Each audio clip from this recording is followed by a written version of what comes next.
जैसे कि कह सकते हैं अभी फर्स्ट टॉपिक है हिंदी साहित्य के इतिहास का। ये है हिंदी साहित्य के इतिहास, काल विभाजन व नामकरण के बारे में। एक हाँ, हिंदी साहित्य के इतिहास, काल विभाजन व नामकरण के बारे में। अभी हिंदी साहित्य का जो इतिहास है, ठीक है, वो कहाँ से कैसे निकल कर आया है, ठीक है, और कहाँ से उसकी शुरुआत हुई है, कौन सा ग्रंथ पहले लिखा गया था, जो ग्रंथ लिखा गया था वो किसके द्वारा लिखा गया था, कब प्रकाशित हुआ था, किस भाषा के अंदर लिखा गया था, कितने इसके संस्करण हुए थे, इसका अनुवाद किन किन लोगों ने क्या क्या, किन किन विद्वानों ने किस किस प्रकार से किया है। तो ये अभी सारा चैप्टर है जो ये है हिंदी साहित्य के इतिहास का। जैसे कि हम कभी भी किसी भी चीज के बारे में कोई जानकारी प्राप्त करते हैं या किसी भी साहित्य के बारे में अगर पढ़ते हैं, तो उस साहित्य का हमें पहले उसका इतिहास है जो उसके बारे में हमें जानकारी जरूर लेनी पड़ती है भी। ठीक है, भी जो पढ़ रहे हैं, जैसे कि पंजाबी को पढ़ रहे हैं, तो पंजाबी के इतिहास के प्रति हमने जानकारी पहले हासिल करनी होती है, उसके बाद ही उसको अच्छे तरीके से हम आगे कर सकते हैं। तो बात करते हैं इतिहास की। तो इतिहास क्या है? इतिहास शब्द है जो इति प्लस है प्लस अस के योग से बना है। इति प्लस है प्लस अस के योग से ये है जो शब्द है ये बना है भी।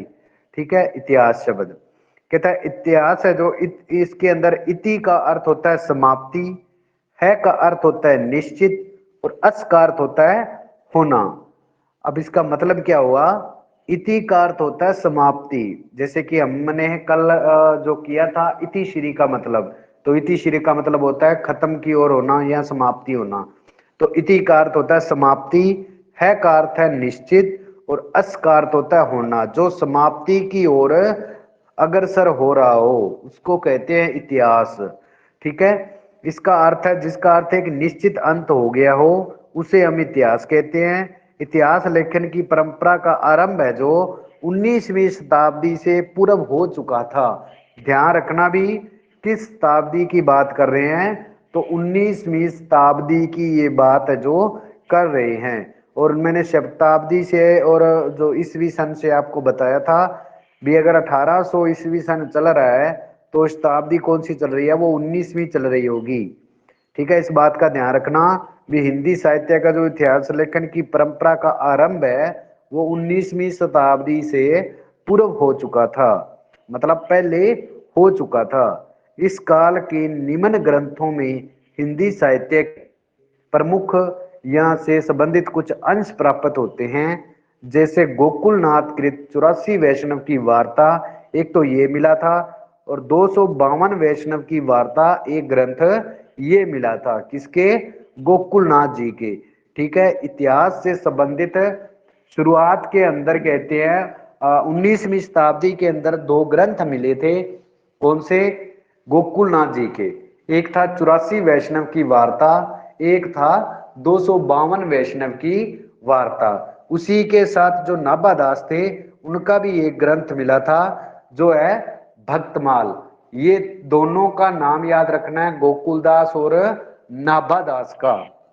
आप सबने गोकुलदास और नाभादास का नाम है, इसको ध्यान रखना है भी, और इनके ग्रंथों का भी ध्यान रखना है, क्योंकि ये 1800 ईस्वी के इर्द गिर्द से पहले की बात है। जैसे सॉरी 19वीं सदी से पहले की बात है, और पहले के ग्रंथ है ये दोनों माने जाते हैं।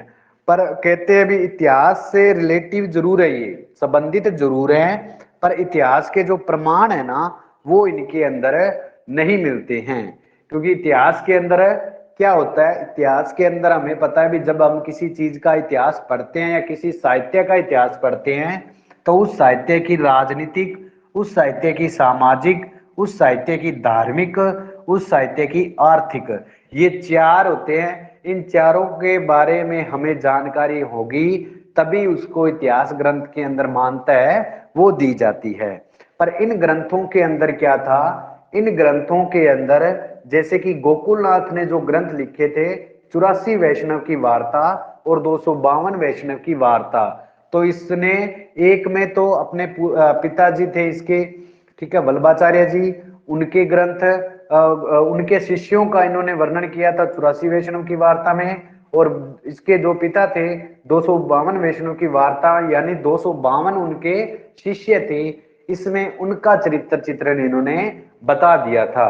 तो दोनों रचनाओं के अंदर कह सकते हो भी दोनों रचनाओं के अंदर क्या था, सिर्फ और सिर्फ उस समय के जो धार्मिक विद्वान थे सिर्फ उनका ही जीवन चरित्र बताया गया है।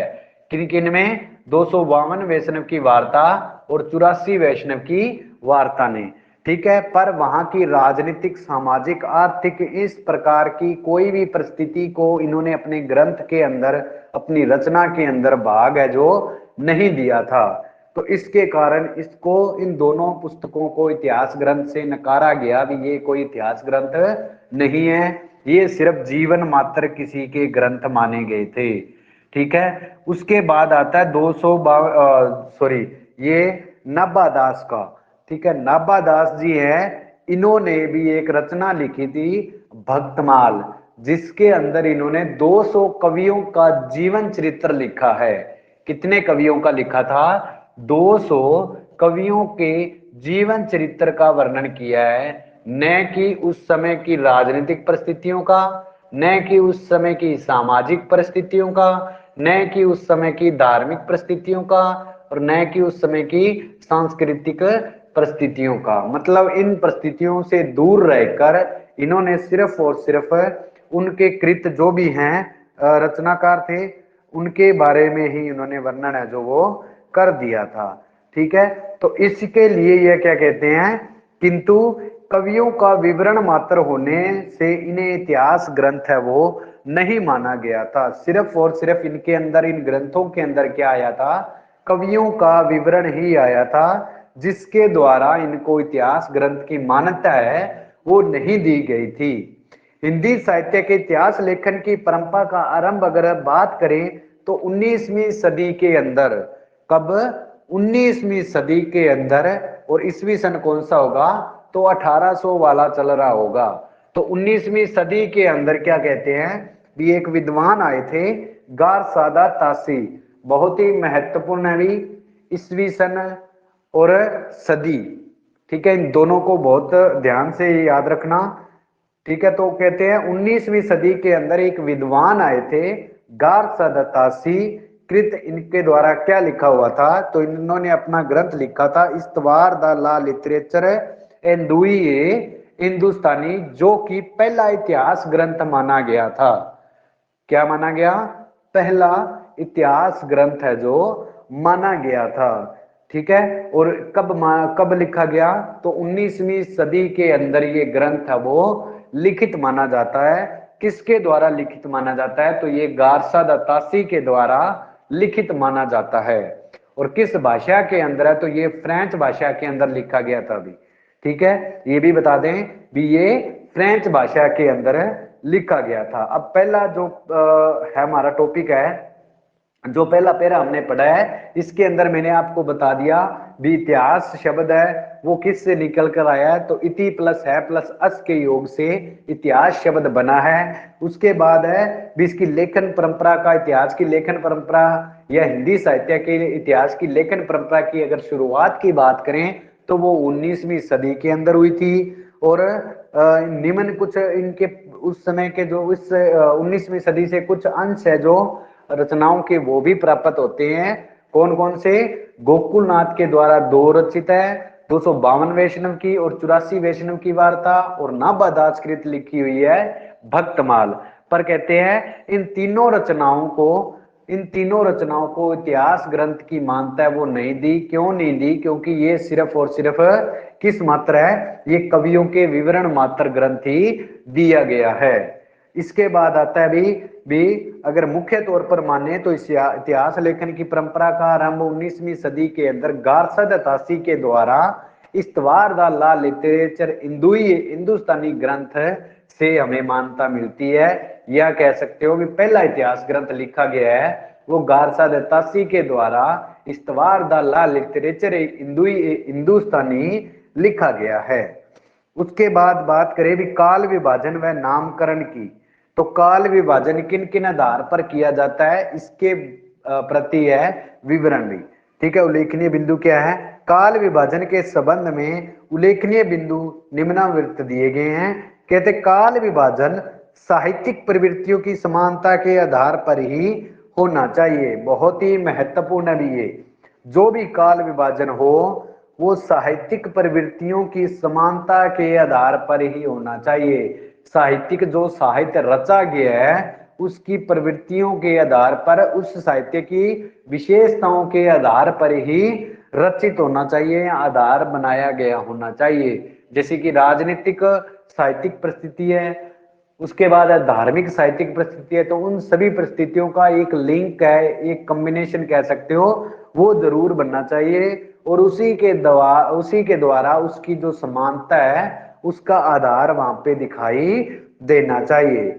उसके बाद अभी कालों के नामकरण यथासंभव मूल चेतना यानी प्रधान प्रवृत्ति है को आधार बनाकर ही होना चाहिए। मतलब जो भी काल वगैरह नाम दिए गए हैं, अलग अलग कालों को अलग अलग नाम दिया गया है, वो वहां की मूल प्रवृत्ति के आधार पर ही होना चाहिए। मूल प्रवृत्ति क्या होती है? जो मुख्य विशेषता होती है उसी को मूल प्रवृत्ति कहते हैं। तो क्या क्या कहा इन्होंने भी, जो भी काल का नामकरण आप दे रहे हो तो वो उस समय की मूल प्रवृत्ति के आधार पर होना चाहिए। जैसे कि हमने आदि काल के बारे में बात करें तो आदि काल के अंदर वीर गाथा, जो वीर गाथा नाम दिया है शुक्ल जी ने, पर क्यों दिया है? क्योंकि उस समय के अंदर मतलब आदि काल के अंदर रासो काव्य लिखे गए जो वीरता पूर्वन थे। ठीक है, तो वीर गाथा काल इसी के कारण उन्होंने नाम दिया है। ठीक है साथियों, इसके बाद करते हैं अभी आगे है युगों का नामकरण। अभी फालों का नहीं है, युगों का नामकरण सीमांकन मूल प्रवृत्तियों के आरंभ और समापन के अनुसार ही होना चाहिए। अब ध्यान दीजिए, एक तो ये कह रहा है जो भी युग है ना, उस युग का जो भी नाम वगैरह आप रख रहे हो तो उस युग का नाम उस समय की जो भी मूल परिस्थिति चल रही है या विशेषता चल रही है उस विशेषता के आधार पर ही आपने रखना है। और जब उस युग का अंत हो रहा है तो उस युग का अंत उस शुरुआत तो उस मूल विशेषता से होगी और अंत उसी विशेषता के अंत से ही माना जाएगा। किससे? जो उस समय की विशेषता का अगर अंत होना शुरू हो गया है तो आप सोचिए, ठीक है, भी इस युग का भी अंत होना शुरू हो गया है। उसके बाद अभी काल की मूल प्रवृत्ति का निर्धारण प्रमुख ग्रंथों के आधार पर ही करना चाहिए। जो भी काल है, जो भी समय है या जो भी काल आ रहा है उसका जो मूल प्रवृत्ति का जो निर्धारण कर रहे हो आप, तो उस समय के प्रमुख ग्रंथों के आधार पर ही करना चाहिए। इन ग्रंथों के लिए कहते हैं हिंदी साहित्य के अंदर 4 पद्धतियां अपनाई गई थी। कितनी साथियों?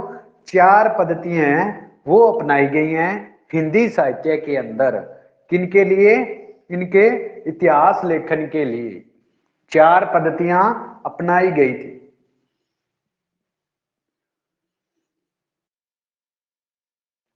पहली है भी वर्णानुक्रम पद्धति। ठीक है, अगर पद्धतियों की बात करें तो ये 4 पद्धतियां आई थी, जिसमें से पहली है वर्णानुक्रम पद्धति। अब वर्ण क्या होती है? अक्षर।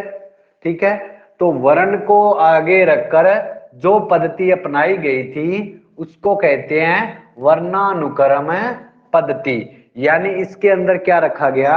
इस पद्धति के अंदर जो भी ग्रंथ आ रहे थे उनका जो कवियों का विवरण है या जो भी साहित्यिक प्रवृत्तियों का जो भी विवरण था वो किसके आधार पर आ रहा था? तो वो वर्ण के आधार पर आ रहा था। वर्ण के अंदर जैसे पहले क आता है फिर ख आता है, तो क वाले कवि पहले रखे गए थे, ख वाले कवि बाद में रखे गए, उसके बाद ग वाले कवि बाद में रखे गए, उसके बाद घ वाले कवि है बाद में रखे गए। उनका जो जीवन काल है ना उसके आधार पर नहीं रखा गया, इनको सिर्फ और सिर्फ वर्णानुक्रम पद्धति के आधार पर ही रखा गया। जैसे कि हम शब्दकोश के अंदर देखते हैं या कह सकते हो भी आप डिक्शनरी के अंदर देखते हो, तो यही पद्धति है, उसी का निवारण इसके अंदर बताया गया होता है। ठीक है, तो उसको हम वर्णानुक्रम कह सकते हैं भी। ठीक है, वर्णानुक्रम को आप ध्यान से देखो तो इसके आगे चाहे आप नोटबुक आपके पास है तो वर्णानुक्रम के आगे लिख लो डिक्शनरी बेस या शब्दकोश के अनुसार। ठीक है, वर्णानुक्रम होता है जैसे क ख ग, इस तरह से, न कि कवियों के जन्म काल के समय उनको रखा गया था। इनको सिर्फ और सिर्फ वर्णानुक्रम पद्धति के आधार पर ही रखा गया है। अब आगे है भी, इसमें रचनाकारों का विवरण उनके नाम के प्रथम वर्ण के क्रम से ही दिया गया था। जो मैंने आपको बताया है भी, जो नाम है उस नाम का जो प्रथम अंक वर्ण आ रहा है उसी के बेस ही ये पद्धति अपनाई गई थी। उदाहरण के लिए अगर देखें तो तुलसीदास, चिंतामणि और केदारनाथ से के समय भले ही भिन्न हो, किंतु उनका क्रम इस प्रकार होगा। पहले आएगा केदारनाथ, दूसरा आएगा चिंतामणि और तीसरा आएगा तुलसीदास। और अगर इनको देखें भी, ये क्या कह रहा है भी, वर्णानुक्रम पद्धति के अंदर अगर कवियों के बारे में, उनके जीवन चरित्रों के बारे में देखें तो कैसे आएगा भी, पहले केदारनाथ आएगा, दूसरा क्या आएगा चिंतामणि आएगा और तीसरा कौन आएगा तुलसीदास जी आएंगे। हालांकि नाम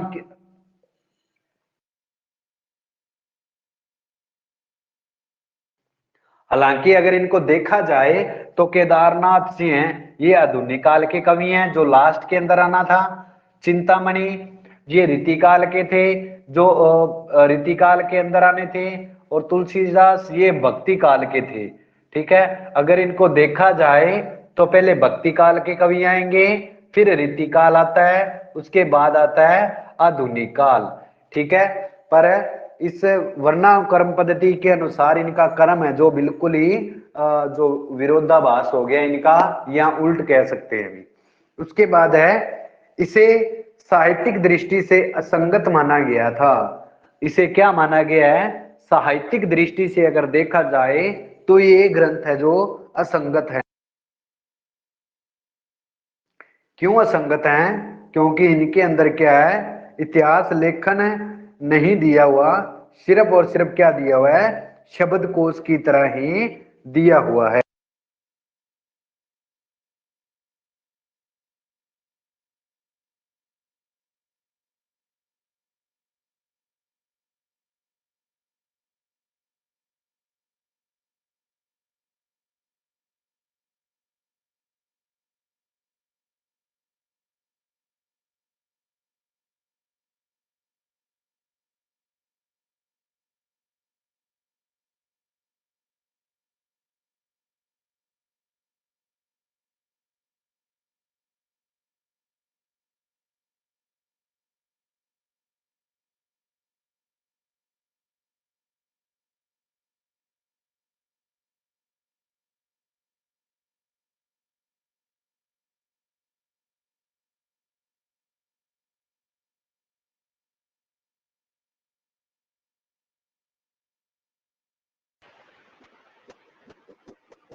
सर आवाज ही नहीं आ रही।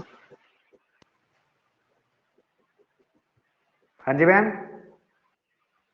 हाँ सर, होना आने लगी आवाज, पहले नहीं आ रही। अच्छा, तो गारसाद तासी और शिव सिंह सेंगर है, इन्होंने भी इस इतिहास ग्रंथ का एक मिनट यहाँ से दोबारा करवा देते हैं भी, इस इतिहास ग्रंथ का जो है जो प्रयोग है वो इनके द्वारा ही किया गया है। भी शिव सिंह सेंगर और गारसाद तासी इन्होंने वर्णानुकरण पद्धति है उसी का प्रयोग है इन्हों के द्वारा किया गया था। और गारसाद तासी है, इन्होंने ये इतिहास ग्रंथ लिखा था। गारसाद तासी का इतिहास ग्रंथ है इस्तवार द लॉ लिटरेचर हिंदुई हिंदुस्तानी। तो अगर बात करें गारसाद तासी की, तो पेरिस विश्वविद्यालय में उर्दू के प्रोफेसर और हिंदी साहित्य के इतिहास का सर्वप्रथम फ्रांसिस लेखक गारसाद तासी माने गए हैं। फ्रांसिस यानी फ्रेंच विद्वान है जो गारसाद तासी है वो माने गए थे। बहुत ही महत्वपूर्ण है भी, जो पहला इतिहास ग्रंथ लिखा गया वो फ्रेंच भाषा के अंदर लिखा गया था। किस भाषा के अंदर है, फ्रेंच भाषा के अंदर है। हिंदी साहित्य का इतिहास ग्रंथ है वो लिखा गया। और पद्धति की अगर बात करें तो वर्णानुक्रम पद्धति के अंदर लिखा गया। ठीक है, और कौन सा ग्रंथ था, तो इस्तवार द लॉ लिटरेचर हिंदुई हिंदुस्तानी नाम का ये ग्रंथ था। पुस्तक के यानी इस ग्रंथ के पुस्तक के कुल 5 भाग और 2 संस्करण हैं वो प्रकाशित होते हैं। अभी ये ध्यान रखना, कितने संस्करण हैं? 2 संस्करण इसके प्रकाशित होते हैं। पहले की अगर बात करें तो 1839 के अंदर तथा दूसरे की अगर बात करें तो 1847 के अंदर प्रकाशित हुआ था। बहुत ही महत्वपूर्ण है भी। अगर आए इसका जो इतिहास ग्रंथ लेखन है वो कब लिखा गया तो 1839 आएगा। और इस्तवार द लॉ लिटरेचर हिंदुस्तानी ग्रंथ का दूसरा प्रकाशन कब हुआ तो वो 1847 को हुआ था। ठीक है, ये ध्यान रखना विशेष तौर पर। और मैंने आपको बताया था 1839 के अंदर लिखा गया है, तो ईस्वी सन 1839 है। और अब सदी इसकी कौन सी चल रही होगी फिर? तो 19वीं सदी चल रही होगी। जो मैंने आपको पहले बताया था भी, ईस्वी सन जो चल रहा होता है उसके बाद 1 साल के बाद यानी उससे एक बड़ी है जो, वो हमारा क्या चल रहा होता है? सदी वर्ष है जो चल रहा होता है। उसके बाद इसका प्रकाशन का भी ध्यान रखना भी। इसका प्रकाशन है the oriental translate committee Ireland के द्वारा करवाया गया है। बहुत ही महत्वपूर्ण भी ये भी, the oriental translate committee Ireland के द्वारा इसका जो प्रकाशन है वो करवाया गया था। और कितने भागों, कितने संस्करणों के अंदर हुआ तो 2 संस्करण इसके प्रकाशित हुए। एक 1839 के अंदर और दूसरा हुआ था 1847 के अंदर।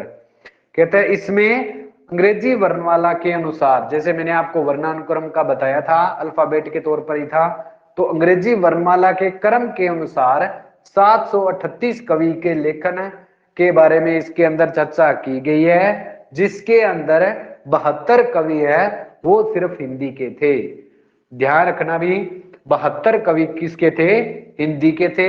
और टोटल या कुल कवियों की बात आए तो 738 कवि है वो गारसा दतासी ग्रंथ के अंदर थे भी। सन 1848 ईस्वी में दिल्ली में एक मौलवी करीमुद्दीन ने वाईएफ फैलन के सहयोग से दिल्ली कॉलेज के माध्यम से तजबाक उशेरा अथवा तजकीरा इशुराए हिंदी नाम से इसका उर्दू में अनुवाद किया था। बहुत ही महत्वपूर्ण भी है भी। जो गारसा तासी का इतिहास ग्रंथ है उसका उर्दू के अंदर किसने अनुवाद किया तो मौलाना करीमुद्दीन के द्वारा किया गया है। और किस नाम से किया गया तो तजकीरा इशुरा ए हिंदी नाम से इन्होंने जो इनका जो प्रकाशन है वो करवाया था। बहुत ही महत्वपूर्ण है भी। पहले ये फ्रेंच के अंदर था, उसके बाद ये उर्दू के अंदर आया, और उर्दू के बाद ये हिंदी के अंदर इतिहास ग्रंथ है जो इसका अनुवाद किया गया था। ठीक है, इन्होंने कुछ मौलिक तथ्यों का भी इसमें समावेश किया। ठीक है, जिसको हम फंडामेंटल कहते हैं, उन तथ्यों को भी ये इसके अंदर सम्मिलित करके लेके आए। अंततः कुछ इतिहासकार इन्हें करीमुद्दीन की मौलिक रचना भी मानते हैं, और इसी के कारण ये क्या बनी है, कुछ इतिहासकार इनको मौलिक रचना करीमुद्दीन की मानने लगे थे। उसके बाद अभी 1953 की अगर बात करें तो डॉक्टर लक्ष्मी सागर वार्ष्णेय जो प्रोफेसर हिंदी विश्वविद्यालय प्रयाग विश्वविद्यालय के थे, ने हिंदू साहित्य का प्रकाशन है जो किया था। हिंदुई है भी। ठीक है, ये हिंदुई साहित्य का प्रकाशन है। इसी ग्रंथ का अनुवाद है वो हिंदी के अंदर इन्होंने कर दिया था। बहुत ही विशेष तौर पर अभी शुरुआत के अंदर लिखा गया फ्रेंच के अंदर, उसके बाद करीमुद्दीन ने इसका अनुवाद किया उर्दू के अंदर, और उसके बाद आए डॉक्टर लक्ष्मी सागर वार्ष्णेय जी। 1953 के अंदर इन्होंने इसका अनुवाद किया हिंदी के अंदर, जो हिंदुस्तानी एकेडमी इलाहाबाद के द्वारा प्रकाशित किया गया। बहुत ही महत्वपूर्ण है, हिंदुस्तानी एकेडमी है जो इलाहाबाद की, वहां से इसका प्रकाशन है वो शुरू किया गया। और इसके अंदर कहते हैं इन्होंने कुल कवियों को रखा था 358, और जिसमें से 220 कवि है वो हिंदी के माने गए थे। वर्णित कवियों के अगर क्रम की कुल संख्या की अगर बात करें तो गारसा दतासी ने रखे थे 738 कवि, जिनमें से 72 कवि हिंदी के थे। मौलाना करीमुद्दीन है जो, इन्होंने 1004 को रखा, जिसके द्वारा हिंदी के 60 कवि थे। और जो तीसरा हिंदी के अनुवाद हुआ था वो है डॉक्टर लक्ष्मी सागर वार्ष्णेय ने किया था 1953 के अंदर, और इसके अंदर इन्होंने 358 कवि टोटल रखे। ठीक है। और 220 कवि है वो हिंदी को इन्होंने दिए थे भी, या हिंदी के कवि इन्होंने माने हैं। अब देखो बहुत ही महत्वपूर्ण आगे की लाइन, इस ग्रंथ में शामिल प्रथम जो कवि है, इस ग्रंथ के अंदर अगर प्रथम कवि की अगर बात करें तो उसका नाम है अंगद, और अंतिम कवि की बात करें तो हेमंत पंत नाम आता है। ये भी बहुत महत्वपूर्ण है। क्यों महत्वपूर्ण है? क्योंकि वर्णानुक्रम पद्धति के अनुसार अगर देखा जाए पहले ए का नाम आता है या ए आता है, ठीक है, और अंतिम है की तरफ आता है, तो ये नाम दिए गए हैं वर्णानुक्रम पद्धति के अनुसार ही। जैसे कि ए से शुरू है तो पहला नाम इसके अंदर पहला कवि का नाम आता है अंगद, और लास्ट कवि का नाम आता है हेमंत पंत। उसके बाद कहते हैं नलिन विलोचन शर्मा जी ने इसे हिंदी का प्रथम साहित्य इतिहास ग्रंथ ही माना है। जो नलिन विलोचन शर्मा जी हैं वो हिंदी साहित्य का जो प्रथम ग्रंथ है इसी ग्रंथ को ही स्वीकार उन्होंने कर लिया भी, ठीक है, इसके अंदर कोई भी कमियां नहीं है। अगर कमियों की बात करें तो इस ग्रंथ के अंदर कोई काल विभाजन का कोई भी प्रयास है वो नहीं किया गया। बहुत ही महत्वपूर्ण है भी, इसके अंदर क्या नहीं किया गया, तो काल विभाजन का नाम है जो वो इसके अंदर नहीं किया गया है। काल विभाजन कैसे? जैसे कि इन्होंने किसी भी कवि का काल या समय निर्धारण नहीं किया है, उनको सिर्फ और सिर्फ उनके नाम के अनुसार ही उनको कर्म के अनुसार है वो रख दिया था। उसके बाद की अगर बात करें तो इस पुस्तक के अंदर कवियों लेखकों को काल क्रम के स्थान पर अकरादी क्रम के अनुसार ही स्थान दिया गया है। अकरादी होता है ए आ ई, इस तरह से, ठीक है, शब्दकोश के अनुसार। तो इन्होंने क्या दिया है, काल क्रम का अनुसार न देकर अकरादी काल क्रम के अनुसार इनका नाम है जो वो दे दिया। ये भी इसके अंदर क्या एक कमी मानी जाती है। तीसरी अभी इससे इसमें युगीन प्रवृत्तियों का कोई विवेचन नहीं है। युगीन मतलब जो उस समय के अंदर कोई अलग अलग प्रवृत्तियां आ रही थी तो इन्होंने उन प्रवृत्तियों का कोई भी विशेष ध्यान नहीं दिया। इसीलिए कहते हैं नोट उक्त कमियां होने के कारण इस पुस्तक को वर्तमान में इतिहास ग्रंथ है जो यह इतिहास पुस्तक की मान्यता अभी तक नहीं मिली है।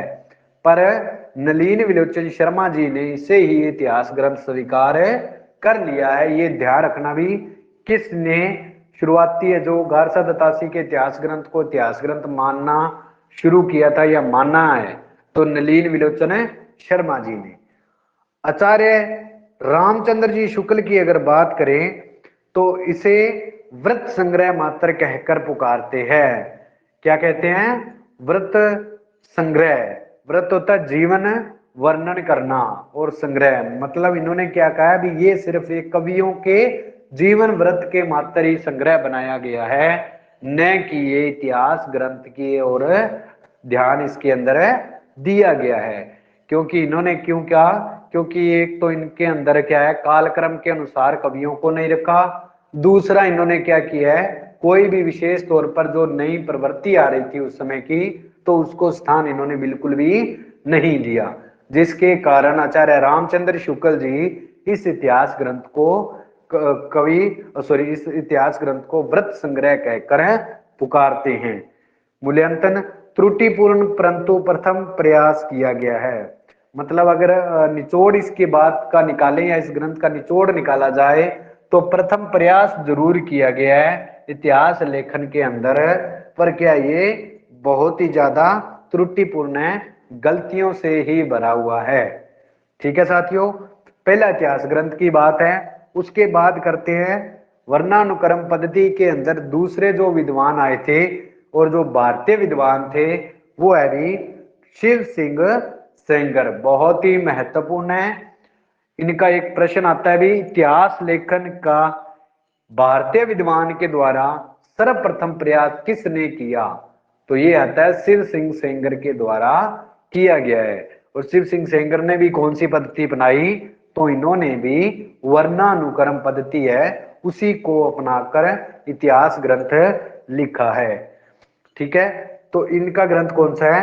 शिव सिंह सेंगर ने पुस्तक शिव सिंह सरोज प्रथम प्रकाशन है वो 1878 ईस्वी और द्वितीय प्रकाशन है वो 1883 के अंदर कालिदास हजारा के दो पर आधारित है जो वो किया है। ठीक है, बहुत ही महत्वपूर्ण अभी इसके प्रकाशन वर्ष का। तो इसके प्रथम प्रकाशन की अगर बात आए तो वो तो जाएगा 1878। अगर सीधा ही आ जाए भी शिव सिंह सेंगर के इतिहास ग्रंथ का प्रकाशन कब हुआ, तब वो आएगा भी 1883। ये बहुत ही विशेष तौर पर ध्यान रखना है। सीधी अगर बात आए प्रकाशन वर्ष की तब तो 1883 जाएगा। अगर आए पहला प्रकाशन कब हुआ तब 1878 आपने लगाना है।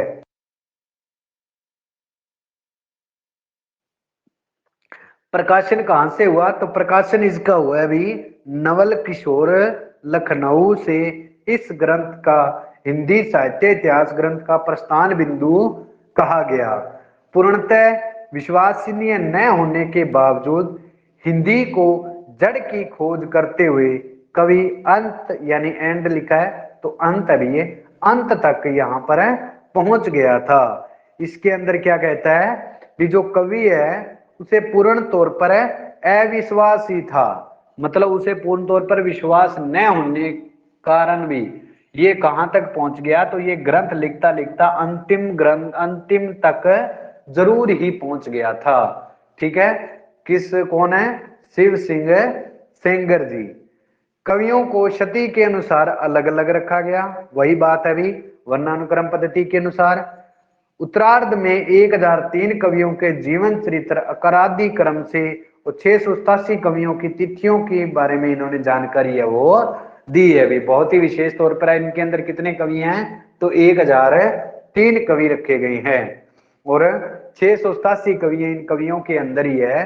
687 कवि हैं, उनके जीवन तिथियों के बारे में इन्होंने वर्णन है वो दिए है। ये प्रश्न नहीं आएगा, प्रश्न आपको आएगा भी इसके अंदर कितने कवि हैं, तो 1003 कवि हैं। कवियों का परिचय इस तरह देने के प्रयास से इस ग्रंथ के अंदर प्रथम बार प्रयोग है वो किया गया था। बहुत अच्छी बात है भी कवियों का जो परिचय इस तरह देने का प्रयास है वो पहला इतिहास ग्रंथ माना जाता है जिसके अंदर प्रथम बार प्रयोग है वो किया गया था। पर इसी के अंदर ही कहते हैं बहुत सी कमियां थी। क्या थी भी, कहते हैं इस पुस्तक में भी काल विभाजन का कोई भी प्रयास नहीं किया गया, क्योंकि ये भी क्या था, वर्णानुक्रम पद्धति के अनुसार चला था। इसके अंदर भी कोई भी प्रयास वगैरह वो नहीं किया गया था।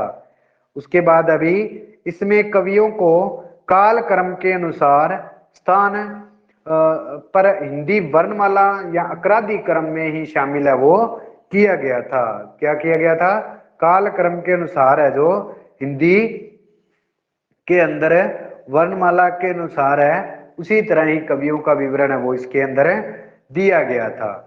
विशेष तौर पर अगर देखा जाए तो हिंदी साहित्य के आदिकाल की परम सीमा इन्होंने 770 तक ले गए थे तथा कवि के अंदर अगर बात करें तो पहला कवि इन्होंने पुष्पदंत पुंजे पुष्य या पुंड को ही माना या स्वीकार किया है। अब इन्होंने कवि किसको माना है, पुष्पदंत को माना है। और गारसा दत्तासी के अंदर पहला था अंगिद और अंतिम थे हेमंत पंत। पर शिव सिंह सेंगर ने किसको माना है, तो शिव सिंह सेंगर ने माना है पुष्प दंत को हिंदी का पहला कवि है वो माना है भी। ठीक है, ये ध्यान रखना। इसके बाद आती है कालानुक्रम पद्धति। अब ये दो पद्धतियां, पहली पद्धति थी ये थी भी वर्णानुक्रम पद्धति जिसके अंदर सिर्फ और सिर्फ वर्ण के आधार पर ही कवियों का विवरण चित्रण है वो दिया गया था। पर इनको कहते हैं इतिहास ग्रंथ के द्वारा मान्यता है वो अच्छे तौर पर या संपूर्ण तौर पर नहीं मिली हुई थी। उसके बाद की बात करें तो दूसरी पद्धति आती है कालानुक्रम पद्धति। कौन सी पद्धति, कालानुक्रम पद्धति। अब काल के अनुक्रम यानी क्रम के अनुसार पद्धति है। काल किस प्रकार, जैसे कि उनके जीवन काल या उनके जन्म स्थान के जन्म काल के समय जो भी है वो पद्धति अपनाई गई। तो इस पद्धति के द्वारा भी कितने ग्रंथ लिखे गए, 2 ग्रंथों का जो प्रकाशन है वो करवाया गया था। कहता है इसमें रचनाकारों का विवरण उनके काल यानी समय के क्रम के अनुसार दिया गया था। बहुत ही विशेष तौर पर ध्यान रखना है भी आपने भी काल अनुक्रम पद्धति के अंदर जो कवियों का जो विवरण है वो उनके समय के अनुसार दिया गया है, उनके जन्म के अनुसार दिया गया है। रचनाकार की जन्म तिथि को इसके अंदर क्या बनाया जाता है, अब आधार ग्रंथ आधार है वो बनाया गया है। इतिहास लेखन की दृष्टि से भी इसे अधूरा समझा जाता है, क्योंकि इस पद्धति से भी लिखे गए ग्रंथ है जो वर्णानुक्रम पद्धति की तरह सिर्फ कवि वृत्त संग्रह मात्र रह गए थे। और कवि वृत्त संग्रह ये भी किसका द्वारा दिया गया, तो ये भी शुक्ल के द्वारा ही दिया गया कथन है भी। ठीक है, तो ये ग्रंथ काल अनुक्रम पद्धति के अनुसार होने के बावजूद भी क्या हुआ, इसको अधूरा समझा गया है। और ये भी क्या थे, इसके अंदर भी संपूर्ण तौर पर जो इतिहास की जो लेखन है पद्धतियां हैं उनका विशेष तौर पर ध्यान नहीं रखा गया, सिर्फ कवियों का ही ध्यान सर्वप्रथम रखा गया था। और जिसके कारण इसके अंदर भी या इस पद्धति के अंदर जो ग्रंथ आते हैं उनको भी शुक्ल जी ने क्या नाम दिया है, कवि वृत्त संग्रह कहकर पुकारा है। पहले इतिहास ग्रंथ को उन्होंने वृत्त संग्रह कहा है और इस क्रम के अनुसार जो है उनको कवि वृत्त संग्रह कहकर पुकारा है। जॉर्ज ग्रियर्सन और मिश्र बंधुओं ने इसका प्रयोग किया था। बहुत ही ध्यान रखना भी, ठीक है। पहली पद्धति है उसके अंदर तो 2 ग्रंथ आए हैं या 2 विद्वानों के नाम आए थे। दूसरी पद्धति आई है कालानुक्रम पद्धति, तो इसके अंदर भी 2 विशेष तौर पर विद्वानों के ग्रंथ आते हैं। तो कौन से हैं, जॉर्ज ग्रियर्सन है एक तो, और दूसरे हैं मिश्र बंधु। इन दोनों ने इस पद्धति का प्रयोग किया था, यानी कालानुक्रम पद्धति को लेकर ये चले थे।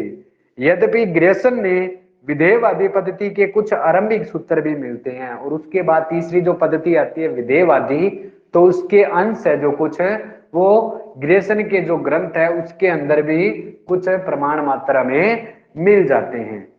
उसके बाद अभी जॉर्ज ग्रियर्सन, तो सर जॉर्ज ग्रियर्सन का जो ग्रंथ है उसका नाम है modern vernacular literature of Hindustan. बहुत ही विशेष है, महत्वपूर्ण कह सकते हो, ठीक है। तो सर जॉर्ज ग्रियर्सन का जो ग्रंथ है, इतिहास ग्रंथ है, वो अभी मॉडर्न वर्नाकुलेटर लिटरेचर ऑफ हिंदुस्तान नाम से प्रकाशित सन 1888, बहुत ही विशेष तौर पर ध्यान रखना 1888 के अंदर ये प्रकाशित हुआ था। और प्रकाशन इसका कहां से हुआ है, तो the Royal Asiatic Society of Bengal की पत्रिका के विशेष अंक के रूप में इसका प्रकाशन है वो हुआ था। इसके अंदर अगर बात करें तो इस काल क्रम अनुसार के अंदर केवल हिंदी के 952 कवियों का परिचय है वो दिया गया है। बहुत ही विशेष तौर पर ध्यान रखना है, हिंदी के जो कवि रखे गए थे इसके अंदर वो 952 कवियों का परिचय जो इसके अंदर दिया गया है।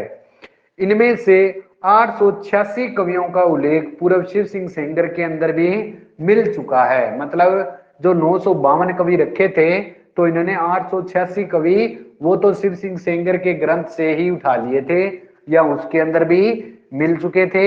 से 66 कवियों का विवरण ग्रियर्सन ने अन्य स्रोतों से ग्रहण करके किया गया है, और बाकी जो 66 कवि हैं उनका इन्होंने कोई अन्य स्रोत ग्रंथ इनको मिले थे वहां से उठाए और अपने इतिहास ग्रंथ के अंदर उनका परिचय वो दे दिया था। बहुत ही विशेष तौर पर अभी इनमें 12 अध्यायों में हिंदी साहित्य के लेखन की 2 आवश्यकताओं की पूर्ति के लिए कालानुक्रम कवियों का परिचय दिया तथा इतिहास की काल अवधि का भी इन्होंने विभाजन है वो कर दिया गया। इसमें कवियों और लेखकों को कालानुक्रम के आधार पर स्थान दिया गया है। बहुत ही विशेष तौर पर ध्यान रखना, इस ग्रंथ के अंदर क्या दिया गया है, जो कवि है और जो लेखक है उनको काल अनुक्रम पद्धति के अनुसार रखा गया है, उनको उनके जन्म समय के अनुसार ही रखा गया है। जॉर्ज अब्राहम ग्रियर्सन द्वारा अपनी इस पुस्तक को 12 अध्यायों के अंदर विभाजन है वो किया गया है। कितने, 12 अध्यायों के अंदर इसको विभाजन है वो किया गया है। जिसके अंदर से अगर बात करें तो इन्होंने अपना जो भी इतिहास ग्रंथ है उसके अंदर कालों का नामकरण है ना वो इस प्रकार दिया है। भी ध्यान से देखें, इन्होंने पहला काल क्रम है जो काल है उसका समय रखा है 700 से 1300 ईस्वी तक, जिसके अंदर इन्होंने पहला नाम दिया है चारण काल। और बहुत ही विशेष तौर पर ध्यान रखें क्योंकि चारण काल का नाम किस कवि के द्वारा या किस विद्वान के द्वारा आदि काल को दिया गया है, ये प्रश्न बहुत बार आता है। क्योंकि शुरुआती जो काल आता है वो आदि काल का आता है, पर ग्रेसन ने अपने इतिहास ग्रंथ के अंदर आदि काल का नाम नहीं दिया, पर आदि काल को इन्होंने चारण काल नाम दिया है। क्योंकि इस समय चारण और भाट कवि आए थे तो उन्होंने उनके नाम के अनुसार इसको चारण काल नाम दिया है। और इसके समय सीमा मानी है 700 से 1300 ईस्वी तक।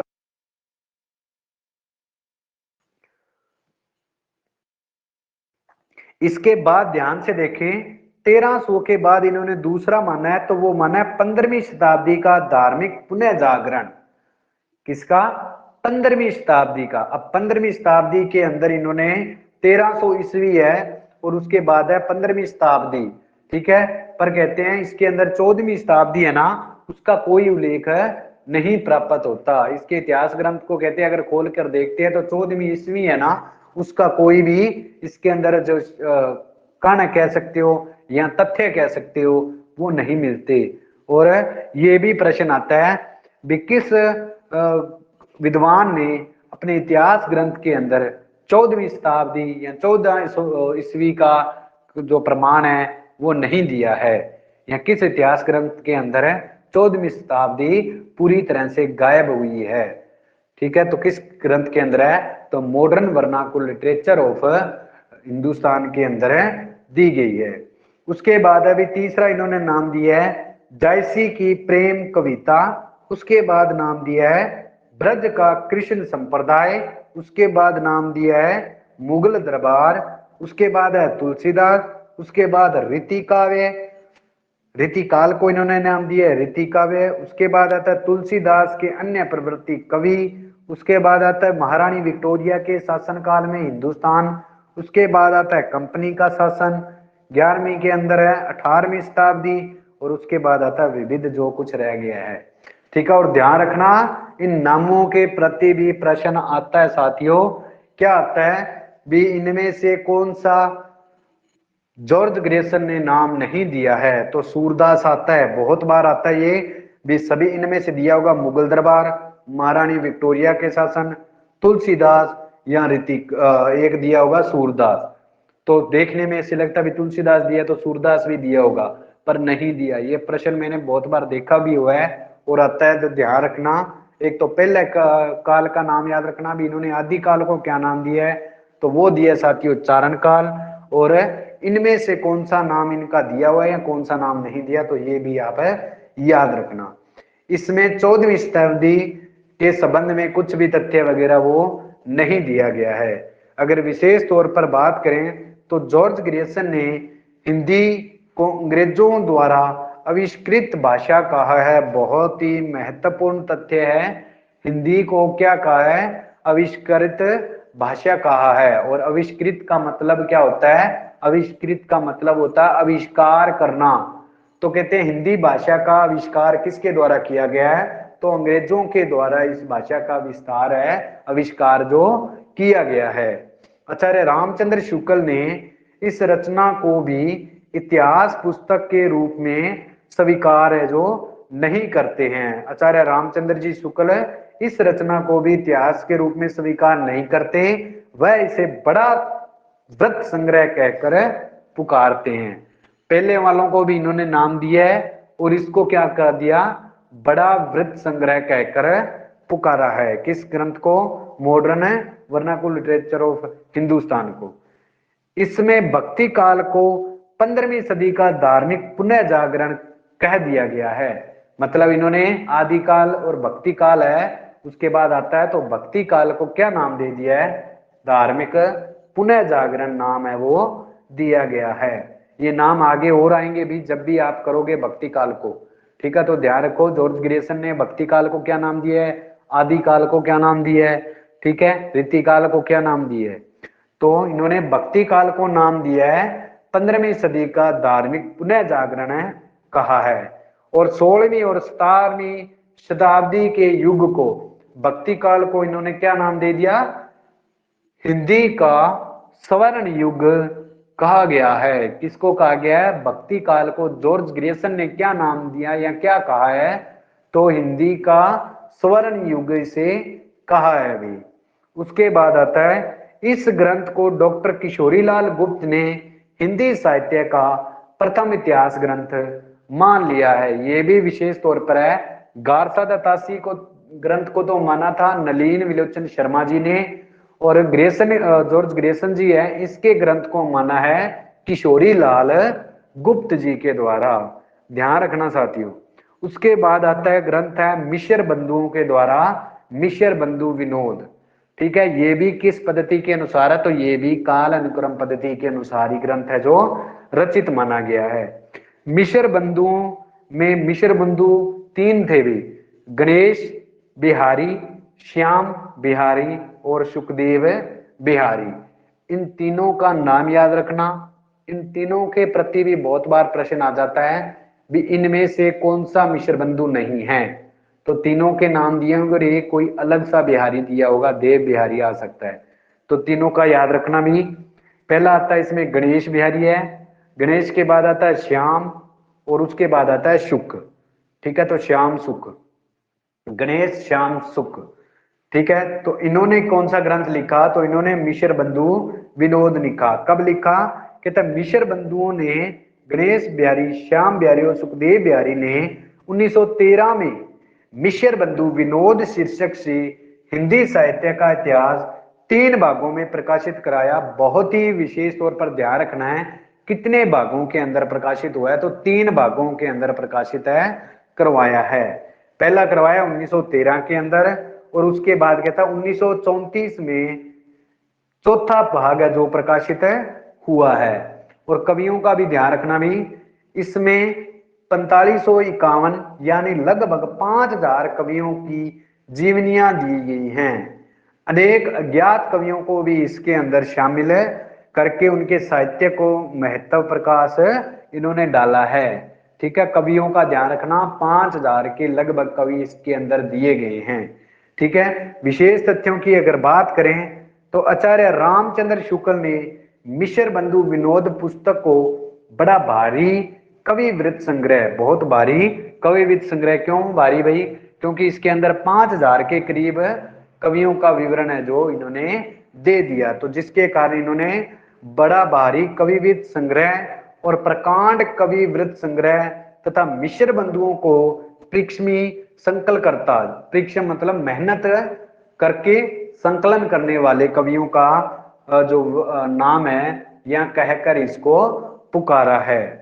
कवियों के जीवन चरित्र के वर्णन के साथ साथ साहित्य के विविध अंगों पर भी इन्होंने प्रकाश है डाला है। किसने भाई? इसके अंदर क्या है? कवियों के जीवन के चरित्रों के साथ साथ है जो साहित्य के विविध अंग आते हैं उन पर भी इसका प्रकाश है वो इन्होंने मिश्र बंधुओं ने डाला है। इसमें तुलनात्मक पद्धतियों का अनुसरण करते हुए कवियों की विविध श्रेणियां बनाने का प्रयास भी किया गया है। ये भी महत्वपूर्ण है भी। इसमें तुलनात्मक पद्धतियां आती हैं, उनका अनुसरण करके कवियों के विविध श्रेणियों बनाने का भी प्रयास इसके अंदर किया गया है। उसके बाद आता है हिंदी साहित्य इतिहास का इतिवृत्तात्मक, बहुत ही महत्वपूर्ण है, ये याद रखना भी। इतिवृत्तात्मक क्या होता है? तो इतिवृत्तात्मक होता है अलग अलग प्रकार से जीवनों का वर्णन करना, अलग अलग शैलियों का प्रयोग करके लोगों के जीवन चरित्रों के बारे में बताना। तो हिंदी साहित्य के अंदर इतिवृत्तात्मक लेखन सर्वप्रथम मिश्र बंधु विनोद से ही प्राप्त होता है। बहुत ही महत्वपूर्ण तथ्य है ये भी। इतिवृत्तात्मकता की शुरुआत किस ग्रंथ के अंदर से मानी जाती है? तो मिश्र बंधु विनोद के द्वारा मानी जाती है। और ये भी ध्यान रखना, ये ग्रंथ 2250 पुस्तकों के अंदर ही लिखित ग्रंथ माना गया है। कितने? सिर्फ और सिर्फ 2250 पुस्तकों का ये एक ग्रंथ है जो हिंदी साहित्य का वो लिखित माना गया है। उसके बाद अभी मिश्र बंधुओं द्वारा रचित अन्य रचना, इनके द्वारा एक अन्य रचना भी रची गई है जो अभी हिंदी नवरत्न, अब नव होता है नौ, रत्न होता है जो महत्वपूर्ण होते हैं, तो इसका प्रकाशन है वो 1910 के अंदर लिखी गई थी। कहता है इसमें निम्न 9 रत्न या 9 कवियों का वर्णन है जो किया गया है, जिसके अंदर तुलसीदास, सूर, देव, बिहारी, त्रिपाठी बंधु जिसके अंदर भूषण व मतीराम और चिंतामणि आते हैं, केशव, कबीर, चंद और हरिश्चंद्र, इन कवियों का वर्णन भी हिंदी नवरत्न के अंदर है जो किया गया है। किसके अंदर है? हिंदी नवरत्न के अंदर है जो किया गया है साथियों। ठीक है, उसके बाद आती है एक आज के लिए लास्ट है भी वैज्ञानिक पद्धति। कहता इसमें ग्रंथकार निरपेक्ष तथा तटस्थ रहकर तथा संकलन कर उनसे क्रमबद्ध रूप से प्रस्तुत करता है, और इतिहास लेखन सिर्फ तथ्य संकलन के लिए नहीं है बल्कि उनकी व्याख्या और विश्लेषण की भी मांग है जो करता है। किस पद्धति के अंदर है? वैज्ञानिक पद्धति के अंदर, पर इसे किसी ने अपनाया नहीं था भी। ठीक है, अंततः इस पद्धति को अपरिपक्व माना गया और न अपनाया किसी ने, कुछ तथ्य इसके अंदर भी अच्छे नहीं मिले तो इसके कारण इस पद्धति को भी नहीं अपनाया। उसके बाद अंतिम पद्धति है जिसके बारे में हमारी जो अगली क्लास लगेगी साथियों उसके अंदर हम बात करेंगे। ठीक है, ओके, धन्यवाद भी।